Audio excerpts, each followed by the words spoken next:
નમસ્કાર, આપ જોઈ રહ્યા છો 11 વાગ્યાની 11 ખબરો અને હું છું આપની સાથે હેતવી। સૌપ્રથમ સમાચાર આવી રહ્યા છે સુરતથી સામે કે જ્યાં અસામાજિક તત્વો બેફામ બની રહ્યા છે। ખુલ્લેઆમ હથિયારની સાથે મારામારીના દ્રશ્યો સામે આવ્યા છે। લીંબાયતની મીઠી ખાડી વિસ્તારના આ દ્રશ્યો છે। તીક્ષ્ણ હથિયાર સાથે મારામારીના દ્રશ્યો કેમેરામાં કેદ થયા છે। રાત્રે પણ મારામારીની ઘટનામાં 2 લોકો ઇજાગ્રસ્ત થયા હતા। રાત્રિની બબાલ બાદ દિવસે પણ યુવકો વચ્ચે મારામારી થઈ હોવાનું સામે આવ્યું છે। सूरत शहर जाने के गुनाखोरीનું હબ બનતું હોય તેવા આ દ્રશ્યો છાશવારે સામે આવી રહ્યા છે। વારંવાર અસામાજિક તત્વો શહેરને બાનમાં લઈ રહ્યા છે। પોલીસ સબ સલામતના દાવા તો કરે છે, પરંતુ અવારનવાર આ જે દ્રશ્યો સામે આવી રહ્યા છે તે ઘણા સવાલો ઊભા કરી રહ્યા છે। પોલીસના તમામ દાવાઓને પોકળ સાબિત કરી રહ્યા છે। અસામાજિક તત્વો પોલીસને જાણે કે ખુલ્લેઆમ પડકાર ફેંકી રહ્યા હોય તેવા આ દ્રશ્યો ફરી એકવાર લિંબાયતમાંથી સામે આવ્યા છે। ન્યૂઝ 18 પણ આ મામલે સવાલ કરી રહ્યું છે, કારણ કે જે રીતે અસામાજિક તત્વો બેફામ બની રહ્યા છે, શા માટે અસામાજિક તત્વો પર કડક કાર્યવાહી નથી કરવામાં આવતી? પોલીસ દાવા કરે છે તો એને સાબિત કેમ નથી કરી શકતી? શું મહત્વની વાત કે સુરત પોલીસનો અસામાજિક તત્વોને ડર ન રહ્યો હોય તે પ્રકારે છાશવાળા આવા કિસ્સા સામે આવી રહ્યા છે। વધુ માહિતી મેળવીશું। કીર્તેશ ફોનલાઈન પર સંવાદદાતા જોડાઈ ચૂક્યા છે। કીર્તેશ, એકાદ બે વારની વાત નથી, પરંતુ હર હંમેશ સુરત શહેરથી આવા જ અસામાજિક તત્વોના કિસ્સાઓ સામે આવતા હોય છે। બિલકુલ, સુરતના લીંબાયત વિસ્તારની આ ઘટના છે, જ્યાં અસામાજિક તત્વો જાહેરમાં અત્યારે ફરતા હોય એવા વિડીયો સોશિયલ મીડિયામાં વાયરલ થયા છે। આ એ જ વિસ્તાર છે કે જ્યાં દારૂના ધંધા ધમધમે છે અને ગઈકાલે એક 19 વર્ષના યુવકનું જાહેરમાં ચપ્પુ મારીને વિસ્તારમાં હત્યા કરી દેવામાં આવી હતી, જેને લઈને લોકોએ પોલીસ સ્ટેશનનો ઘેરાવ કર્યો હતો। લીંબાયત વિસ્તારનું પોલીસ વિભાગ કામગીરીમાં નિષ્ફળ ગયું છે તે સાબિત ગઈકાલની ઘટના પર થયું હતું। હજુ તો ગઈકાલે હત્યાની ઘટના બની હતી, ત્યાં તો આજે અસામાજિક તત્વો એ જ વિસ્તારમાં જાહેરમાં હથિયાર લઈને ફરતા હોય એવા વિડીયો સામે આવ્યા છે। એટલે કે લીંબાયત વિસ્તારમાં પોલીસ અસામાજિક તત્વોને દબાવવામાં નિષ્ફળ રહી છે અને અસામાજિક તત્વોને પોલીસની બીક નથી રહી તેવું આ ઘટના પરથી સાબિત થાય છે। આભાર કીર્તેશ, માહિતી બદલ। આણંદથી વધુ સમાચાર। પાલિકાના પૂર્વ પ્રમુખના પતિની દાદાગીરી સામે આવે છે। કરમસદમાં સંજય તળપદા નામના યુવકને માર મારવામાં આવ્યો। લાકડી ધોકા વડે માર મારતો આ વિડીયો પણ વાયરલ થયો છે। અગાઉ સંજય અન્ય વ્યક્તિને માર માર્યો હતો।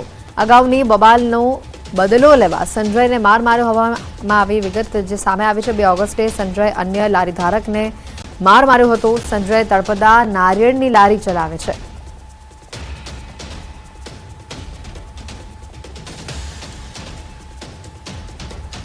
अन्य घटना वडोदराथी सामे आवी रही है। सावलीमां युवकनी जाहेरमां हत्या करवामां आवी। लाकड़ी अने गळदा पाटूनो मार मारी हत्या करवामां आवी। सासूनी सामे जमाईनी हत्या करवामां आवी। पाडोशी पिता पुत्रए हत्याने अंजाम आप्यो छे। पोलीसे बंने आरोपीओनी धरपकड़ करी छे।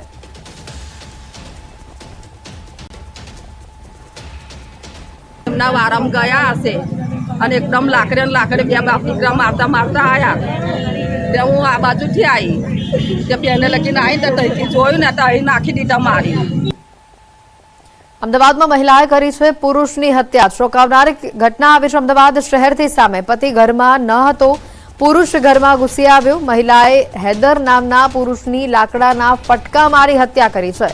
દાણી લીમડામાં મહિલાએ એક પુરુષની હત્યા કરી હોવાનું સામે આવ્યું।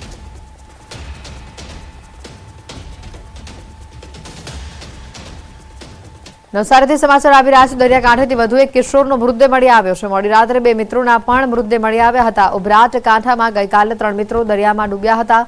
સુરતના 3 કિશોરો દરિયામાં નહાવા જતા તેઓ ડૂબ્યા હતા। પૂનમની ભરતી સમયે દરિયામાં નહાવા જતા આ દુર્ઘટના બની હતી।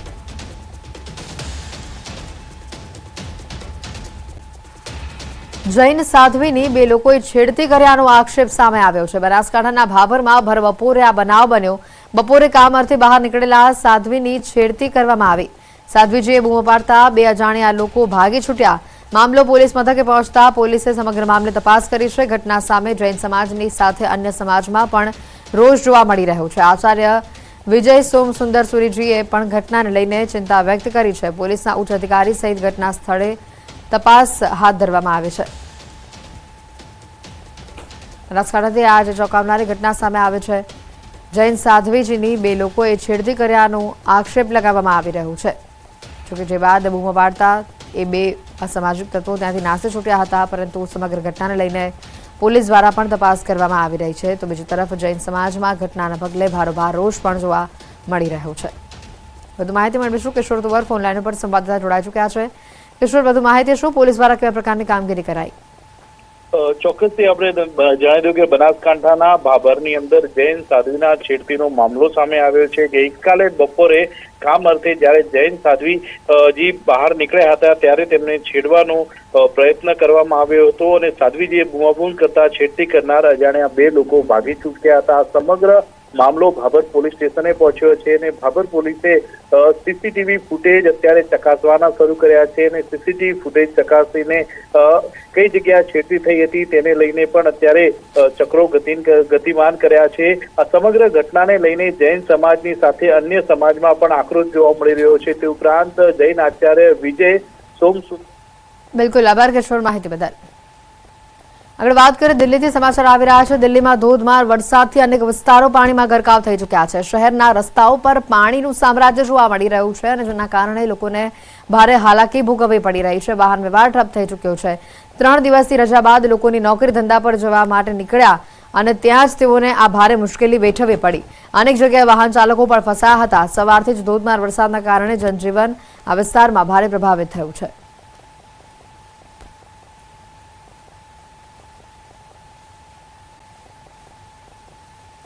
અમદાવાદમાં આરટીઓના નિયમોના ધોળા દિવસે પણ ધજાગરા ઉડી રહ્યા છે. ન્યૂઝ 18 ગુજરાતીના રિયાલિટી ટ્રેકમાં મોટો ઘટસ્ફોટ થયો છે. શહેરમાં આંખની બસ ચાલકો ટ્રાફિકના નિયમોને ઘોડીને પી ગયા હોય તે પ્રકારની આ ઘટના છે. સવારના 10 વાગ્યાથી 7 વાગ્યા જે રીતની ઘટના છે. રાત્રિના 10 થી સવારે 7 વાગ્યા સુધી શહેરમાં બસ પ્રવેશના નિયમોને ખાનગી બસ ચાલકોએ ઉલાળ્યો લીધો હોય તે પ્રકારની આ ઘટના છે. બેફામ ખાનગી ટ્રાવેલ્સ સિટી વિસ્તારમાં ફરી રહી છે. અનેક જગ્યાઓ પર ટ્રાફિકથી મોટા પાયે સમસ્યા પણ સર્જાય છે. બેફામ રીતે આ બસોને રસ્તા પર પાર્ક કરેલી પણ જોવા મળે છે. ટ્રાફિક નિયમોના વિરુદ્ધ ટ્રાવેલર્સની જે બસો છે તે સિટીમાં ફરતી જોવા મળી રહી છે. ટ્રાફિક પોલીસ સામે પણ જેના પગલે સવાલો ઉભા થઈ રહ્યા છે. કલકત્તાની ઘટનાને લઈને દેશભરમાં વિરોધ યથાવત છે. અમદાવાદના નરોડામાં મૌન રેલી અને શ્રદ્ધાંજલિનું આયોજન કરવામાં આવ્યું. પીડિતાને ન્યાયની માંગ સાથે ધારાસભ્ય પાયલ કુકરાણીએ મૌન રેલી યોજી. સ્થાનિકો અને નર્સિંગ કોલેજના વિદ્યાર્થીઓ પણ આ રેલીમાં જોડાયા. મહિલા સુરક્ષાના લખાણવાળા બેનર સાથે આ રેલી નીકળી હતી.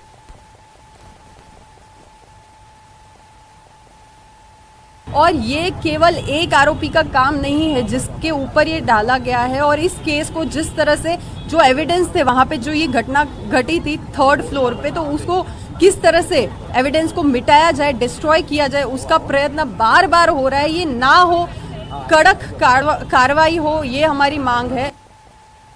સુરતના જિલ્લા શિક્ષણ અધિકારીનો આદેશ સામે આવ્યો છે. સ્કૂલ સંચાલકો શૈક્ષણિક પ્રવાસ યોજી નહીં શકે. સ્કૂલ પ્રવાસ અંગે નવી ગાઈડલાઈન જાહેર કરવામાં આવશે. સરકારના નવા નિયમો બાદ જ પ્રવાસ શક્ય બનશે. શિક્ષણ વિભાગે જિલ્લા શિક્ષણ અધિકારીઓને સ્કૂલોનો શૈક્ષણિક પ્રવાસ રદ કરવાનો આદેશ કર્યો છે કારણ કે હજી સુધી શૈક્ષણિક પ્રવાસની માર્ગદર્શિકા જાહેર કરવામાં નથી આવી, જેથી સ્કૂલો શૈક્ષણિક પ્રવાસનું આયોજન નહીં કરી શકે. ગીર સોમનાથના કોડીનાર તાલુકાના દેવડી ગામે ખેડૂત યુવાનોની દોડ યોજાઈ. પરંપરાગત રીતે યોજાતી આ દોડમાં 15 જેટલા યુવાનોએ ભાગ લીધો હતો. કડોદરા ગામથી દેવડી ગામ સુધી 2 કિલોમીટરની આ દોડ યુવાનોએ 7 જ મિનિટમાં પૂરી કરી. વિજેતાને પ્રતિકાત્મક રૂપે લાકડાનું હળ આપવામાં આવ્યું હતું. હળ બલરામજીનું શસ્ત્ર ગણાય છે અને ખેતીનું પ્રતીક છે. આ ઉપરાંત વિજેતાઓને મેડલ, શિલ્ડ અને રોકડ રકમથી પણ સન્માનિત કરવામાં આવ્યા. આપણે જણાવી દઈએ કે 200 વર્ષથી આ ગામમાં રક્ષાબંધનના દિવસે યુવાનોની આ દોડ યોજાય છે, જેને ગામઠી ભાષામાં અળિયું કળિયું તરીકે ઓળખવામાં આવે છે. આ ગામની જે યુવાનોમાં ઉત્સાહ છે, એની યૌવન શક્તિ, એનો એક જાતનો પરચો આ દિવસે આપે છે. અને આની અંદર જે યુવાનોએ પ્રેક્ટિસ કરી છે અને એના માટે રોજ આ દોડ માટે પ્રેક્ટિસ કરે છે. આ સ્પર્ધા માટે અમે તો સ્પોર્ટમાં છે તે સવાર સાંજ 1.5 કલાકનું સેશન હોય છે અને તેમાં સવાર રનિંગ હોય અને સાંજે અમારી જે ગેમમાં હોય તે ગેમની પ્રેક્ટિસ ચાલતી હોય છે. તહેવારોની સિઝનમાં બનાસકાંઠામાં ઇન્ડો પાક બોર્ડર ઉપર આવેલા નાળાબેટમાં પ્રવાસીઓનો ધસારો વધ્યો છે ત્યારે પ્રવાસી બહેનોએ બીએસએફના જવાનોને રાખડી બાંધી રક્ષાબંધનના પર્વની સુંદર રીતે ઉજવણી કરી। મહત્વનું છે કે 2 વર્ષમાં 15 લાખ જેટલા પ્રવાસીઓએ સીમા દર્શન પ્રોજેક્ટની મુલાકાત લીધી છે। પંજાબની જેમ ગુજરાતમાં પણ સીમા દર્શન પ્રોજેક્ટ હેઠળ ઇન્ડો પાક બોર્ડરની વિઝિટ અને આકર્ષણો પર્યટકો માટે ખુલ્લા મૂકવામાં આવ્યા છે, જેનો મોટી સંખ્યામાં પ્રવાસીઓ દ્વારા લાભ પણ લેવામાં આવે છે। અહીંયા આયા ખૂબ જ મજા આવી અમને લોકોને રક્ષાબંધન આ લોકો વચ્ચે સેલિબ્રેટ કરવાની। જ્યારે અમે લોકો આ બોર્ડર પર જ્યારે ફરવા માટે આવ્યા ત્યારે તો અહીંનો માહોલ કંઈક અલગ જ પ્રકારનો જોવા મળ્યો। અહીંયા આયા ખૂબ જ મજા આવી અમને લોકોને રક્ષાબંધન આ લોકો વચ્ચે સેલિબ્રેટ કરવાની।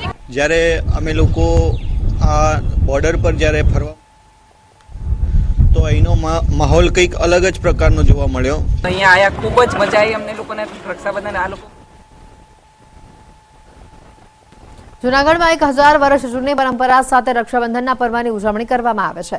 ગ્રામ્ય પરંપરા અનુસાર આ દિવસે વરસાદનો વર્તારો કરવામાં આવે છે। નાના 4 બાળકોને માટલી આપીને ચોમાસાના 4 મહિનાના નામ આપી દેવામાં આવે છે અને દોડાવવામાં આવે છે, જેમાં સૌપ્રથમ માટીને પાણીના કુંડમાં ડૂબકી લગાવવામાં આવે છે અને બાદમાં ભગવાન બલરામના હળની પ્રદક્ષિણા કરવામાં આવે છે। ત્યારબાદ બાળકોને માટલી સાથે દોડાવવામાં આવે છે, જેમાં પહેલા પહોંચતા બાળકને વિજેતા જાહેર કરી ઇનામ આપવામાં આવે છે। સાથે જ જે બાળક પહેલા પહોંચે તેને તે મહિનાનું નામ આપવામાં આવ્યું હોય ત્યાં વધુ વરસાદ પડવાનું અનુમાન લગાવવામાં આવે છે અને આ વિધિ પૂર્ણ થયા બાદ મીઠાઈ પણ વહેંચવામાં આવે છે। 4 નિર્દોષ નાના બાળકો પસંદ કરી છે, પછી એને જુદા જુદા મહિનાના જે વર્ષા ઋતુના 4 મહિનાના નામ આપી છે। પછી 500 મીટર દૂરથી એને દોડાવી છે અને હળિયા પાસે જે પહેલો આવે એ મહિનો આવતા વર્ષ માટે ભયંકર વરસાદનો હોય છે અને આ માન્યતા અમે વર્ષોથી જોઈએ છીએ, 99% ખોટી નથી પડી। પાણી અને અનાજ એ જીવનનો આધાર છે અને એનાથી જ સમૃદ્ધિ અને સુખ પ્રાપ્ત થાય છે। એના પ્રતિકરૂપે અહીંયા હળદને પરિક્રમા કરી એનું પૂજન કરી ઘટ વિસર્જન કરવામાં આવે। આ ઘટ છે એ સામાન્ય નથી, પ્રજાપતિના ઘડેલા છે। જયપુરમાં રક્ષાબંધનની અનોખી રીતે ઉજવણી થઈ। ગામ લોકો પરંપરાગત હળિયું દોડનું આયોજન કરીને આગામી વર્ષ માટે વરસાદનો વર્તારો કાઢે છે। સાંજના સમયે ગામ લોકો એકત્ર થાય છે અને 4 માટલી લઈને તેની પૂજા વિધિ કરે છે। ગામના લોકો આ 4 માટલીને જેઠ, અષાઢ, શ્રાવણ અને ભાદરવું નામ આપે છે। બાદમાં પાણી ભરેલી માટલી આપી 4 બાળકોને દોડાવવામાં આવે છે। માટલીમાં જેટલું પાણી વધે તેના પરથી આગામી વર્ષમાં વરસાદનો વર્તારો કાઢવામાં આવે છે। ગત વર્ષે આયોજિત હળ દોડમાં જેતલસરના ગામ લોકોએ ચાલુ વર્ષ માટે 90% વરસાદનું અનુમાન લગાવ્યું હતું। આ પરંપરા સાથે ગામ લોકો ખેતરમાં ઉપયોગમાં લેવાતા હળની પણ પૂજા કરે છે। જેતલસર ગામની અંદર આ એક પરંપરા વર્ષોથી જાળવી રાખવામાં આવેલી છે કે વરસાદનું તારણ કાઢવાની પરંપરા છે। જેમ આપણે 4 માટલી 4 છોકરા છે, જેઠ, અષાઢ, શ્રાવણ અને ભાદરવો, એમ 4 મહિના એ મહિનાના નામ આપી અને એ માટલી ભરી અને વરસાદનું તારણ કાઢવામાં, જેટલી માટલી ભરેલી હોય છે પછી ફૂટે ત્યારે એના જે કાંઠા હોય છે તો એની ઉપરથી તારણ કાઢવામાં આવે છે કે જેઠ મહિનાની અંદર આટલો વરસાદ પડશે, ભાદરવાની અંદર આટલો વરસાદ પડશે। આગલા વર્ષના અમે વર્તારાની પછી વરસાદના કાઢતા હોઈએ છીએ। 4 છોકરાને અમે દોડાવતા હોઈએ છીએ, પછી એની અહીંયા બ્રાહ્મણ દ્વારા વિધિ કરાવતા હોઈએ છીએ। પછી એમાંથી 4 છોકરા દોડી જે પહેલાં પહોંચે એને અમે ઇનામ રૂપે આપતા હોઈએ છીએ। બાકી 4 ગળા જેટલા પાણીના પહોંચે એની ઉપર અમે આગલા વર્ષનો વર્તારો કાઢતા હોઈએ છીએ। આવનારું વર્ષ સારું રહે એવું અત્યારે અમને જાણવા મળ્યું છે। તો આ રીતે અહીંયા વરસાદનો વર્તારો કાઢવામાં આવે છે। ગત વર્ષે આયોજિત હળદોડમાં પણ જેતલસરના ગામ લોકોએ ચાલુ વર્ષ માટે 90% વરસાદનું અનુમાન આ જ રીતે લગાવ્યું હતું।